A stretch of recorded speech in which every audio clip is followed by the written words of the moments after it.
ക്രിസ്തുയേശുവിൻ്റെ നിസ്തുല്യ നാമത്തിൽ ശുഭസന്ദേശത്തിലേക്ക് സ്വാഗതം. വിശുദ്ധ വേദപുസ്തകത്തിൽ മത്തായി എഴുതിയ സുവിശേഷം 6-ാം അധ്യായം 2-ാം വാക്യത്തിൽ നാം ഇപ്രകാരം വായിക്കുന്നു: ആകയാൽ ഭിക്ഷ കൊടുക്കുമ്പോൾ മനുഷ്യരാൽ മാനം ലഭിപ്പാൻ പള്ളികളിലും വീഥികളിലും കപടഭക്തിക്കാർ ചെയ്യുന്നത് പോലെ നിന്റെ മുമ്പിൽ കാഹളം ഊതിക്കരുത്, അവർക്ക് പ്രതിഫലം കിട്ടിപ്പോയി എന്ന് ഞാൻ സത്യമായിട്ട് നിങ്ങളോട് പറയുന്നു.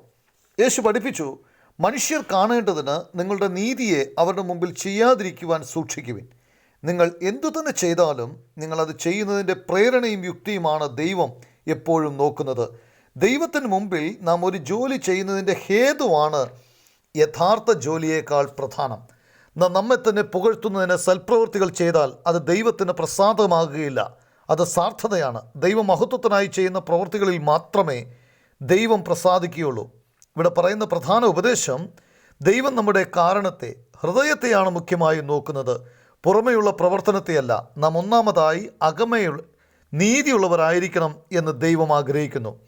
ഒരു നീതിയുള്ള ഹൃദയത്തിൽ നിന്ന് ഉരുത്തിരിയുന്ന സൽപ്രവൃത്തികൾ മാത്രമേ ദൈവത്തിന് പ്രസാദമാകുകയുള്ളൂ.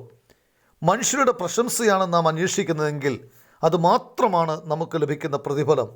ദൈവത്തിൽ നിന്നുള്ള സ്വർഗീയ പ്രതിഫലം നമുക്ക് നഷ്ടമാകും. മനുഷ്യൻ തൻ്റെ പാപത്തിൻ്റെ സ്വാധീനത്തിൽ എന്തു തന്നെ ചെയ്താലും അവൻ ദൈവത്തെയല്ല മനുഷ്യനെ പ്രസാദിപ്പിക്കുവാൻ ശ്രമിക്കുന്നു. പാപത്തിൻ്റെ ശിക്ഷയിൽ നിന്നും മനുഷ്യനെ വിടുവിക്കുവാൻ വേണ്ടി കർത്താവായ യേശു ക്രിസ്തു കാൽവറി ക്രൂശിൽ നമുക്ക് പകരമായി മരിച്ചു, അടക്കപ്പെട്ടു. 3-ാം ദിവസം മരിച്ചവരുടെ ഇടയിൽ നിന്നും ഉയർത്തെഴുന്നേറ്റു. അവനിൽ വിശ്വസിക്കുന്നവർ രക്ഷ പ്രാപിക്കും, പാപക്ഷമ പ്രാപിക്കും, അവർ ദൈവത്തെ പ്രസാദിപ്പിക്കും. നിങ്ങൾക്കും ദൈവത്തെ പ്രസാദിപ്പിക്കുവാനായിട്ട്, അവനിൽ വിശ്വസിച്ച് ആത്മരക്ഷ പ്രാപിപ്പാനായിട്ട് കർത്താവ് കൃപ നൽകുമാറാകട്ടെ.